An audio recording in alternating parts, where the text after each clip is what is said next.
kabar semuanya? Nah, di video sebelumnya saya sempat menjabarkan mengenai beberapa jenis pekerjaan yang tidak layak untuk menerima bantuan sosial dari pemerintah. Di video kali ini saya akan menyampaikan sejumlah informasi mengenai alasan kenapa Bapak dan Ibu tidak lagi menerima bantuan sosial dari pemerintah, baik itu PKH, BPNT, PBIJK atau yang kita kenal dengan KIS pemerintah, KIP, dan atau PIP untuk anak-anak kita. Nah, apa saja yang menjadi faktor penyebab tersebut? Tonton videonya sampai habis dan jangan lupa di komen, like, atau share jika dirasa video ini memberikan informasi tambahan atau manfaat bagi Bapak dan Ibu semuanya.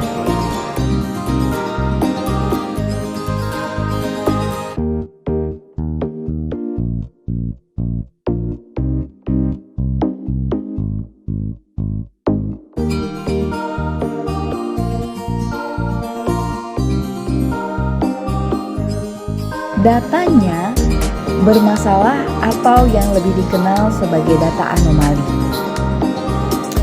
Data anomali itu terbagi menjadi 5 kategori pemadanan. Yang pertama, pemadanan dari Dukcapil atau Dinas Kependudukan dan Catatan Sipil.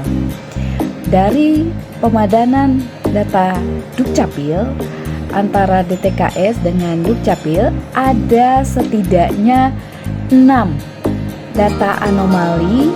Yang pertama, NIK tidak valid atau tidak online. Yang kedua, yaitu nomor KK tidak valid atau nomor KK-nya tidak padan capil.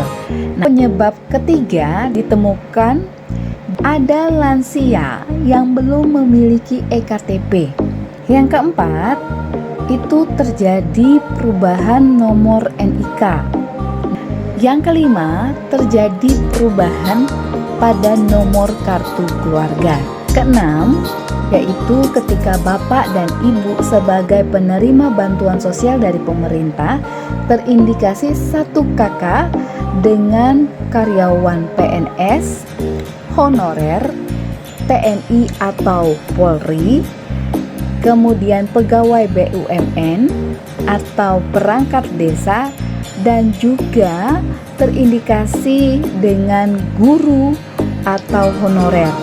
Pekerjaan-pekerjaan yang tidak layak untuk menerima bantuan sosial dari pemerintah. Yang ke-7 sampai ke-11 ini merupakan faktor hasil padu padan DTKS.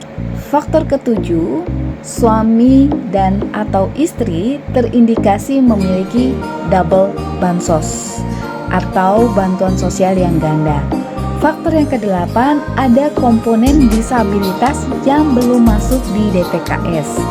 Yang ke-9, ada komponen balita yang belum masuk di dalam kartu keluarga. Faktor penyebab ke-10, Bapak dan Ibu tidak lagi menerima bantuan sosial dari pemerintah adalah berdasarkan hasil verifikasi SAGIS. Faktor yang ke-11 yaitu adanya pengaduan dari masyarakat melalui menu usul sangga yang ada di aplikasi Cek Bansos. Faktor ke-13 sampai faktor penyebab ke-15 yang merupakan hasil padu padan dari bank. Faktor yang ke-13 yaitu terdapat perbedaan data baik itu nama, tempat tanggal lahir, nama ibu kandung, nomor NIK atau nomor KTP, nomor kartu keluarga yang berbeda para DTKS dengan data di bank. Yang ke-14 yaitu Bapak dan Ibu sebagai penerima bantuan sosial pemerintah terindikasi memiliki pinjaman yang cukup besar di bank. Faktor ke-15, Bapak dan Ibu penerima bantuan sosial pemerintah terindikasi memiliki tunggakan pinjaman di bank. Faktor 16 dan 17 ini merupakan hasil padu padan antara DTKS dengan Dapodik. Apa itu Dapodik? Dapodik adalah data pokok pendidikan atau database yang dikelola langsung oleh Kementerian Pendidikan dan Kebudayaan.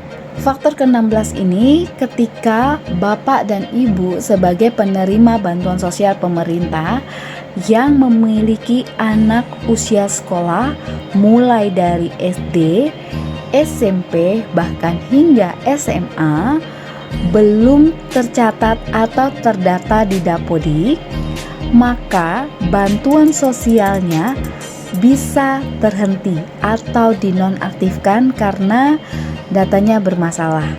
Faktor ke-12, status pendidikan anak yang tercatat di kartu keluarga tidak sesuai dengan realita yang ada di kehidupan. Misalnya, anak yang sudah duduk di bangku SD, namun di kartu keluarga tertulis status pendidikannya belum atau tidak sekolah.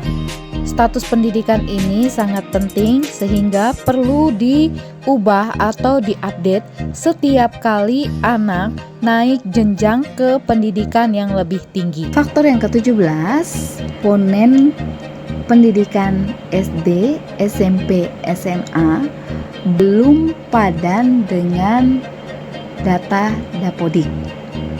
Faktor ke-18 dan faktor ke-19 merupakan proses padu padan DTKS dengan lembaga lainnya seperti BPJS Tenaga Kerja atau administrasi hukum.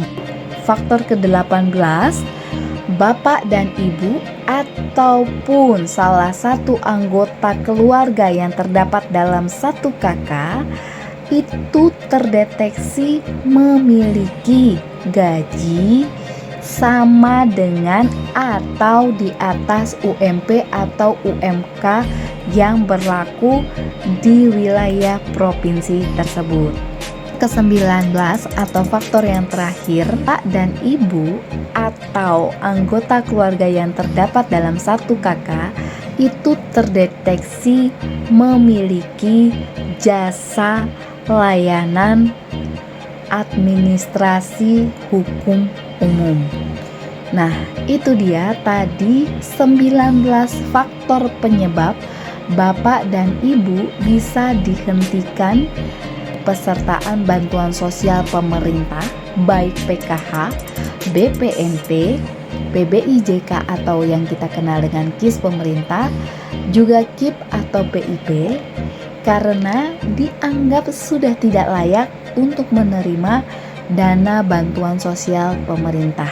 Saya juga mau mengingatkan Bapak dan Ibu juga memiliki kesadaran untuk mengundurkan diri dari bantuan sosial pemerintah itu jauh lebih bermartabat daripada diminta untuk mengundurkan diri oleh pendamping sosial ataupun operator 6NG. Sekian dulu informasi yang bisa saya sampaikan. Mudah-mudahan video kali ini bisa memberikan informasi dan wawasan bagi Bapak dan Ibu penerima bantuan sosial dari pemerintah sehingga tidak lagi terjadi kesalahpahaman dan tidak lagi ada komentar-komentar negatif bahwa Bapak dan Ibu dihentikan dari bantuan sosial pemerintah karena beda bendera atau karena ketidaksukaan pejabat atau aparat pemerintah setempat atau juga karena Bapak dan Ibu tidak mengikuti aturan pemerintah. Jika ada pertanyaan yang ingin ditanyakan mengenai bantuan sosial PKH, BPNT, PBIJK atau yang biasa kita kenal dengan KIS pemerintah, KIP ataupun PIP, bisa langsung taruh di kolom komentar dan saya akan mencoba untuk menjawab sesuai dengan kebijakan Kementerian Sosial RI. Terima kasih, bye-bye.